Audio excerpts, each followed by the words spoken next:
everyone. Myself Dr. Charu Singhal from Sunshine Coaching Center. The topic for today is being based upon interest on loan by the partner to a partnership firm or by a firm to a partner.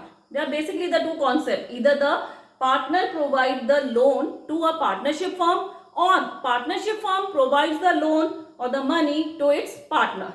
So in both the condition, what should be the treatment of the interest on such loan is going to be understood by us today. So first of all, interest on loan by partner to partnership firm. Under this, first of all, we have to understand whether such type of a interest on loan is a charge against a profit or appropriation of the profit. I told you in my previous video, that the charge against profit is being expenses or the losses which cannot be avoided by the partnership firm. The things which cannot be avoided has to be bear at any how, whether the firm is having a profit or suffering from the losses. यानी कि ऐसे खर्चे जिनको कि हम avoid कर ही नहीं सकते, चाहे हम प्रॉफिट अर्न करें चाहे लॉसेस सफर करें, हमें उन्हें बियर करना ही पड़ता है. तो इंटरेस्ट ऑन लोन, वो लोन जो कि एक पार्टनर ने अपनी पार्टनरशिप फर्म को दिया है, उसके ऊपर पे करना ही पड़ेगा. Interest on loan by the partnership firm to the partner. यहां पे दो कंडीशंस आ जाती हैं. If partnership deed is there, when the partnership deed is there, in that condition जो भी आपकी terms and condition related to the interest on loan set हो रखी हैं, आप उसी के अकॉर्डिंग यहाँ पे रेट ऑफ इंटरेस्ट चार्ज करेंगे.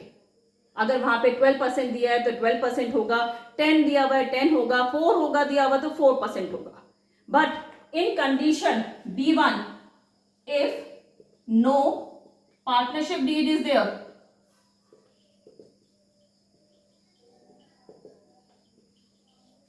If no partnership deed is there, no means यहाँ पे पार्टनरशिप डीड नहीं है, यानी इस कंडीशन में क्या अप्लाई हो रहा है, हमारा ओरल एग्रीमेंट होने के कारण यहाँ पे हमारा इंडियन पार्टनरशिप एक्ट 1932 अप्लाई हो रहा है.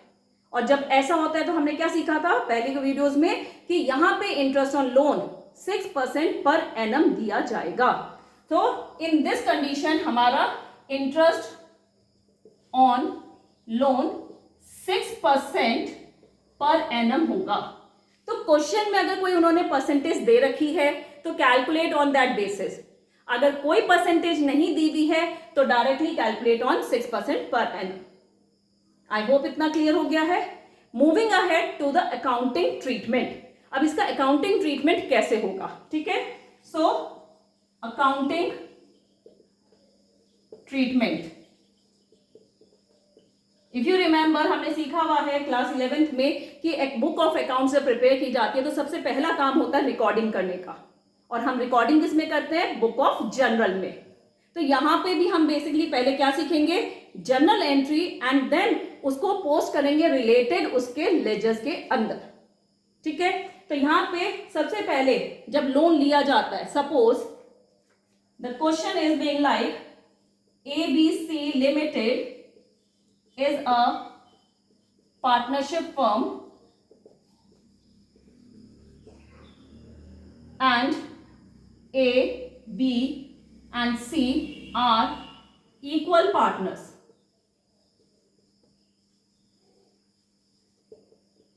Partner A gives loan to firm of rupees 50,000 at the rate 10% per annum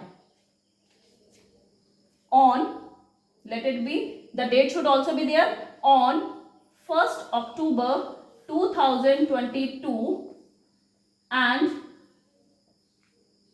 books are closed every year on 31st March.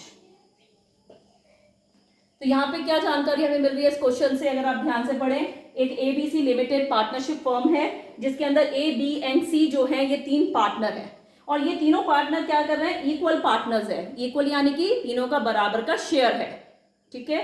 फिर पार्टनर ए ने क्या करा है, he has given a loan to the firm, अपनी firm को loan दिया है 50,000 का eight the rate 10% per annum. लेकिन ये लोन दिया कब गया है, on 1 October 2022 and books are close every year on 31 March. तो सबसे पहले एंट्री किस चीज की आएगी, the date on which the loan is given. तो यहां पे हम सबसे पहले क्या करेंगे, make the format of a journal entry. CBSE में तो अब क्या हो गया है, in the final papers board examination वो आपको जर्नल एंट्री का फॉर्मेट बनाया देते हैं। तो student have to be very careful. कई बार वो क्या करते हैं, लेजर फोलियो के कॉलम में अमाउंट लिखे आते हैं, कई बार वो गलत कॉलम्स में कुछ डाल देते हैं। तो please don't be in a hurry, आराम से अपने पेपर को अटेंड कीजिए neat and clearly and read the headings over there. किस हेडिंग के अंदर क्या लिखना है ध्यान से लिखिएगा। समटाइम्स डेट बहुत इंपॉर्टेंट होती है, लाइक यहाँ पे डेट बहुत इंपॉर्टेंट है, क्यों, क्योंकि लोन ड्यूरिंग द ईयर दिया जा रहा है टू द फर्म। तो कब दिया जा रहा है, कितना इंटरेस्ट होगा, वो सब हमें कैलकुलेट करना होगा, ठीक है। तो इस क्वेश्चन को अगर हम सॉल्यूशन में देखते हैं तो हमारी डिफरेंट जर्नल एंट्रीज क्रिएट होती हैं। तो जो सबसे पहली जर्नल एंट्री क्रिएट होती है, first one, I am not making the format of a journal entry at present, first of all I am just telling you how to sort it out, okay. यहाँ पे 50,000 का 10% on 1 अक्टूबर दिया गया है, और every year हमारा 31 मार्च को close हो जाता है। तो क्लोज हो जाने के बाद क्या होगा यहाँ पे कि अक्टूबर से लेके 31 मार्च तक हमारा कितना इंटरेस्ट हुआ है उतना इंटरेस्ट हम कैलकुलेट करेंगे और उसको यहाँ पे नोट डाउन करेंगे, ठीक है। तो first of all working note,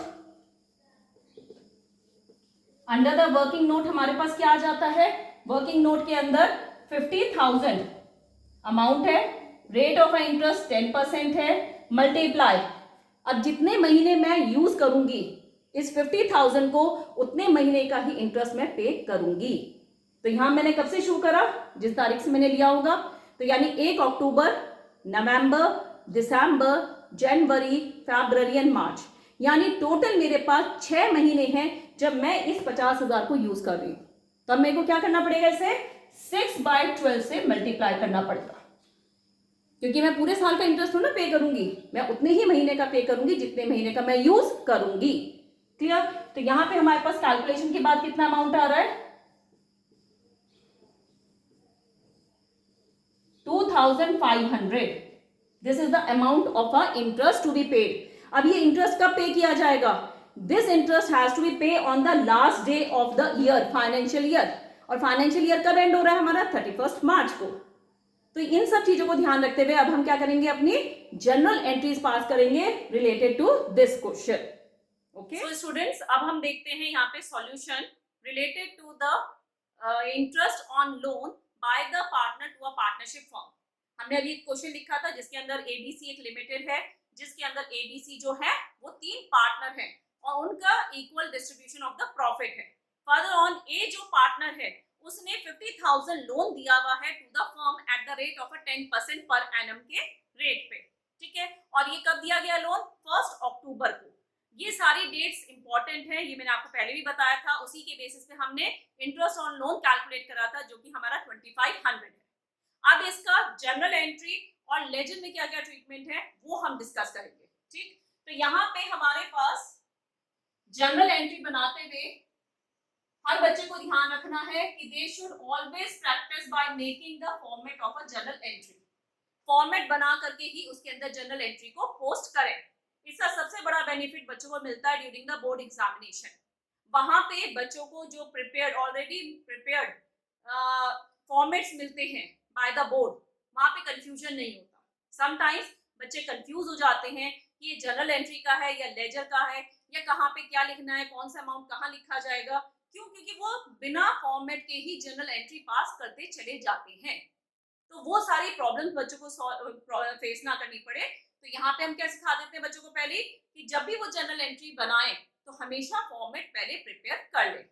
format बहुत इजी है, 5 कॉलम्स का फॉर्मेट होता है, हेडिंग्स है आपकी date, particulars, ledger folio, debit and credit. ये सारी हेडिंग्स हैं इन 5 डिफरेंट कॉलम्स की। ठीक, डेट के अंदर डेट डालेंगे related to the transaction, particulars में डेबिट क्रेडिट बताया जाएगा और अमाउंट डेबिट में जाना या क्रेडिट में वो बताया जाएगा। ठीक है, तो सबसे पहली एंट्री जब लोन दिया जा रहा है पार्टनर ए के थ्रू टू द फर्म, तो क्या हो जाएगा हमारा 1 अक्टूबर की डेट है। डेट कॉलम में हम डालेंगे 1 अक्टूबर 22 और यहाँ पे एंट्री क्या आ जाएगी, बैंक अकाउंट डेबिटेड टू। अब यहाँ पे देखो बैंक का नाम क्यों आया, क्योंकि जब कंपनी ने लोन लिया है पार्टनर से तो पार्टनर ने वो लोन कहाँ ट्रांसफर करा होगा, बैंक अकाउंट में ट्रांसफर करा होगा। ठीक है, दूसरी बात टू साइड में, क्रेडिट साइड में क्या आएगा, किसने दिया, ये पैसा किसने दिया, जो बैंक में आया है, तो ये पैसा ए ने दिया है in the form of a loan, तो यहाँ क्या आ जाएगा, एज लोन अकाउंट और अमाउंट लिख देंगे 50,000 एंड 50,000। क्लियर। इसके बाद बच्चों को नरेशन लिखना नहीं भूलना चाहिए। सीबीएसई के बच्चे थोड़ा सा लीनियंट हो जाते हैं, वो नहीं लिखते, बट लिखना चाहिए, ये इंपॉर्टेंट होते हैं। ठीक है, इससे क्लैरिटी आती है कि एक्चुअली में बच्चे ने उस ट्रांजैक्शन में क्या किया।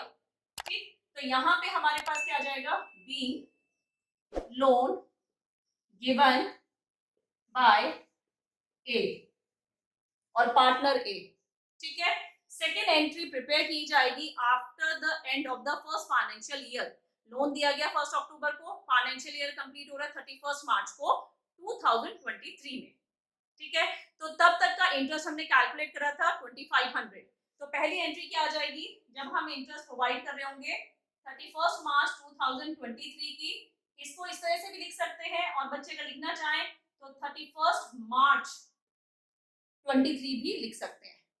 ठीक है, जो भी फॉर्मेट फॉलो कर रहे हैं वो सिमिलर हो तो बेटर रहता है। ठीक है, तो यहाँ पे नेक्स्ट एंट्री क्या आ जाएगी, interest on loan account debited to A's loan account, being interest on A's loan provided.